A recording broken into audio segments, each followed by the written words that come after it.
बार मैंने रिकॉर्डिंग पकड़ी थी तो मैंने उसको बोला था कि ये रिकॉर्डिंग किसकी है, तो उसने उसी कज़न भाई का नाम लिया। दफ़ा मैंने देखा, नोट किया तो मोबाइल में शक हुआ मुझे कि मोबाइल में जो ना टैपिंग करते रहते, तो मैंने वो मैसेज चेक किए तो उसमें वो मैसेज थे। तो मैंने उससे पूछा कि वो कौन है, क्या है, क्यों आप मैसेज बात, क्यों कहती है कि कज़न भाई है मेरा, कि हमारा कज़न भाई था तो उसके साथ मतलब वो बात करती है, कोई बात नहीं, मसला नहीं है।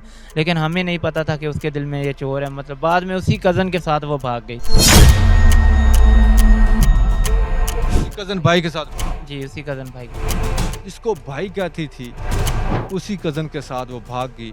इसका मोबाइल यूज करती रही, इसकी सिम, इसका मोबाइल, इसका बैलेंस और बातें किसी और महबूब से करती थी। इसको बेवकूफ़ बनाए रखा। इसी से जान गया मैं कि वक्त ढलने लगे। मैं थक के छाँव में बैठा तो पेड़ चलने लगे।